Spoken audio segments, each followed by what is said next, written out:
New Zealand IPA, or double IPA rather. What is it? What does it taste like? And do we like them? Yes. Kind of. Yes.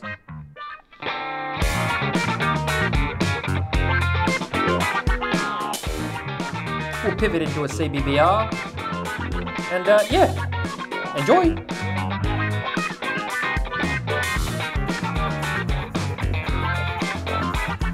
This is Yeah, Beer and That. Hello, everyone. And welcome. Welcome. And we're back. And I'm not sure what for. Chris has got Well, something. We've recently had a New Zealand hopped XPA. Yes. And XPA, to make a stroll down memory lane. And so I figured we'd get a Pirate Life New Zealand. Oh, this is a double IPA. I thought it was a single IPA. A Pirate Life New Zealand hopped double IPA. Oopsie daisy. So I might pour half a glass of this one. Oh, my days. I've just seen the ABV on it. Yeah. Let's So not we could do probably the whole... share a glass Yeah, we can of that. share. Yeah, I thought it was just... Because on the back, I don't know if you can read that. That just says New Zealand India Pale Ale. Yes, that's all I can say. That's what I read.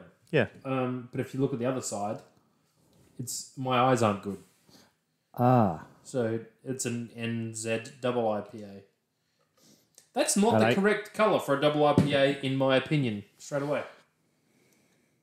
I like it much more copper coloured than that.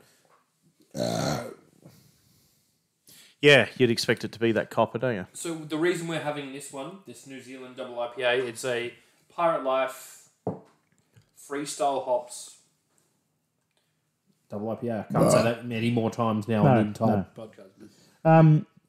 I've been tasting some New Zealand hops, the Necatron variety. I thought it'd be nice to go, well, we've still got a glass there.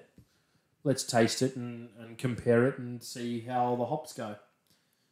Best before 24th of the 6th, 2025. I think it's such a shame, before we start, that Pirate Life don't include their ingredients around the rim anymore. Why are they not doing that? I don't understand with a throwback. because this would be awesome to see that. Yeah, what have they got in there? They don't. Well, fuck knows. I didn't brew it. I don't know. But do you notice as well, for a Pirate Life beer, normally even their pale ale is dark for style. But this is coming in really gold and light colour. What's going on? I don't know. They haven't sold out to someone like AB InBev or something, have they? Surely not. You bastard. Why wouldn't you? No, they still make really good beer. I like taking my kids down to Pirate Life at Port Adelaide, actually, because there's a playground there. Is there a playground there? Not really, but it's like a pirate ship and like a spider's web and my kids sit and play in that while I have some tasty mosaic on tap, you know? And it's fresh that is a AF. fucking good beer. Lovely beer. Yeah. Which I'm hoping my have you smelled mosaic this? No. It's lovely. Oh, Mother Mary. Full of It's growth. actually a really nice aroma. It's full on, there's a bit there. Oh, that's good. But it's actually really nice. Oh, it's my actually, days. It's actually really pleasant. It's really that pine for me. Like, again, that's not West Coast style at all. Do you know how there's that West Coast, like the Californicator by Big Shed Beer, which is maple syrup coloured and has that dank, resiny, like you feel like you're eating a hop cone. That's a beautiful aroma. That's actually really good. That's a lovely aroma. I was ready to be so upset with this. Yeah, me too. Because it's not the colour that I want either. No. Like it's just it's almost no, it's not even close to the colour that I want. When I pour it like Look at that. When I pour an IPA, even if it's not a double, when it comes out this colour, I start to panic. Because I start to go, there's no malt backbone here. It's going to be hop everything. Have you tasted it? Yes. Do you wish it smelled more like it? It tasted more like it smelled? That's what I'm talking about with the malt backbone. I want there to be more malty, syrupy on this. This is so hop. The hop nose is amazing. It is. But if we had some more malt backbone here with a lovely dark beer, Yeah. then It would be a lot better. Lot better. The taste is... it reminds me of a real Yeah. Double, triple. double. Yeah, yeah. Like it's... You know, it's one of those beers that's really high in ABV by tasting it. they don't You know hide it. straight away, don't you? There's There's nothing. no hiding. Yeah. Because yeah. if we had it, if we could see what the ingredients were, I'd say they would have left out a lot of the necessary darker, biscuity. You know, this has probably got some Pilsner malt, some pale malt, some wheat, and some crystal. It's heavy. 20. Whereas we want some Munich and we want some, you know, some Cara crystal, you know, 120. We want some dark malt grains. We want there to be some colour here. So if we go back a couple of steps, the New Zealand part of it, being an IPA, will be The hops. Yeah. Is that because that freestyle hops are New Zealand owned? Is that what that is? Well, okay. Yes. So what typically happens is if you want... So an English porter and an American porter can essentially have the exact same grain bill and the exact same yeast. You would use an English yeast strain and an American yeast strain to differentiate them. But the difference would be American hops in the American porter and British hops in the English porter. That would be the only difference. Okay. So when you see, So this will just have... Well... It would just have New Zealand hops. New Zealand hops is so freestyle hop are a New Zealand brand. It's brand, not, I guess. Not They're like, not it's not like Australian a Galaxy or a... No, they're a they're the company that grows hops in New Zealand, maybe. Yes. Is that what we think? Yes. Okay. What's a cool collab? Anyway. Yes. Put it that way. It was made in Australia. It doesn't say 18 Baker Street, Port Adelaide. I'm trying to see if it was part of Asahi Beverages, piratelife.com.au. It doesn't say if it was actually brewed there, though. It was made in Australia. So it could be one of the other Pirate Lifes, I guess, that made this and sent it around. But I'm swinging like a pendulum because I was like not excited. Then I smelt it and I was excited. Then I've tasted it, I'm not excited. That's what I felt like. I was the same. I just don't know if this is... I don't know who's enjoying this. This would be a really good CBBR. Funny, Andrew, you say that because the CBBR system consists of five categories. 5 very important categories. What we score these beers in. We do. And they are accessibility, CBR factor, price, accessibility. Did I say that? Sessionability. Sessionability is the other one I always forget. And overall impression. Overall impression. Let's go through. Overall impression. Yeah. It's a gold colour, yellow to gold, head that dissipates really quickly, but it's actually not too bad. The colour's wrong, the aroma's right. Going 0.5 on that. 0.5. Yeah. Yeah, I can give that a 0.5. Sessionability?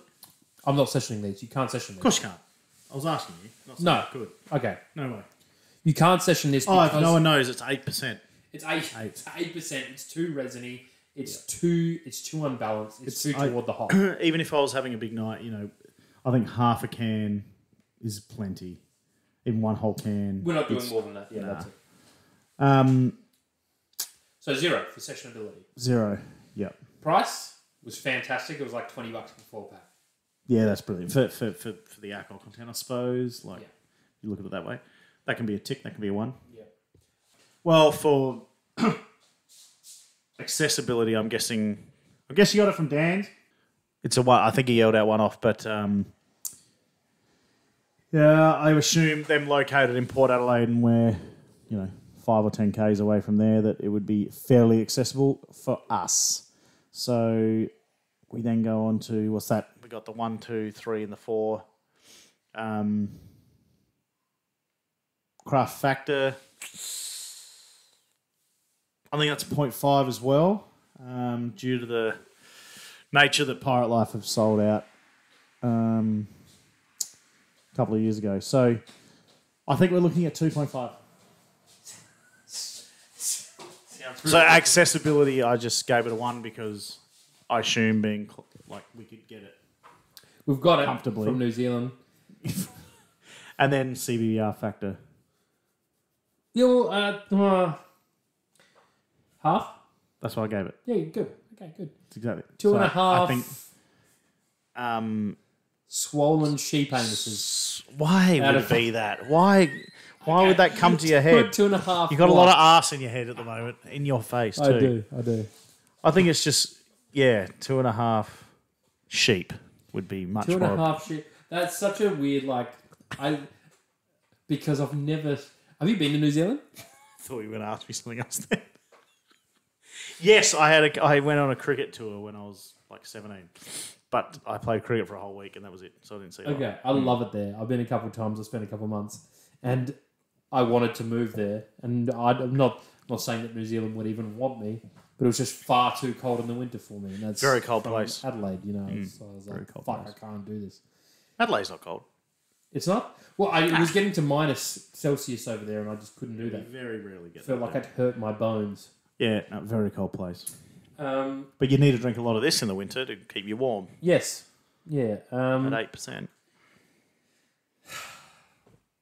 A little bit. We pivoted to a CBDR. Do you think, we did really quickly. Do you think, do they make just a standard New Zealand?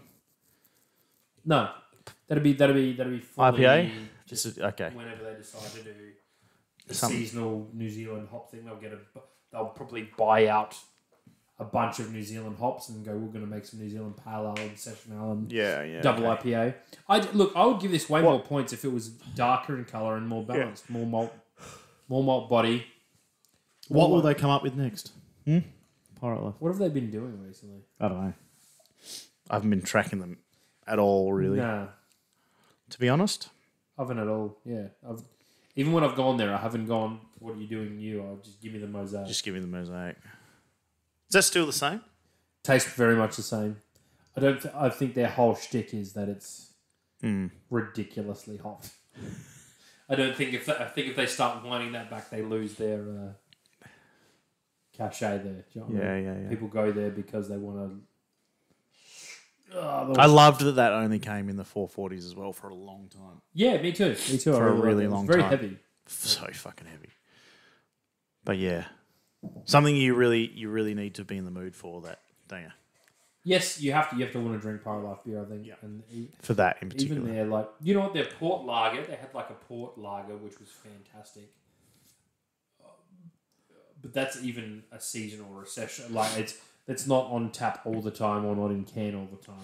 They made like it was a lager or a pale, I can't remember now, for the Calypso 500. Did they? It was like a seasonal one. I think I know what you're talking about. Yeah. Did you get a carton of that? No. It was really cheap and it was really good. I got their it was just before COVID. It was their Adelaide Fringe draft. Or something like that. Which was fantastic. Again, I really liked it. It was actually really good. Yeah. But no, we've done tons of their stuff and I think it's fair to say we're fans. Yeah. Just not of this absolute rubbish. You calling absolute rubbish? It's not, no. They got 2.5 anuses out of 5. 2.5 licked anuses. I just can't. You were really excited. I was excited for a New Zealand IPA first of all. Yeah. The colour. I want a Pirate Life. All right, let's do this. In the coming months, weeks, tomorrow, whenever you want to do it. Let's do some New Zealand beers. Okay. I like New Zealand beers. Let's do a couple of CBO on some New Zealand. I'll see if I can bring some over. We were talking about New Zealand beers recently, and it was the three brothers or the three boys or whatever from Christchurch that I actually went to, and I was like, this is what craft beer is supposed to be. They did like a 3% milk stout. There's some weird stuff like that, which I was like, oh my God, this is amazing. Anyway, 2.5 licked anuses out of 5. Would recommend this in small doses. Just like licking anuses. Yes, correct. See at the bottom.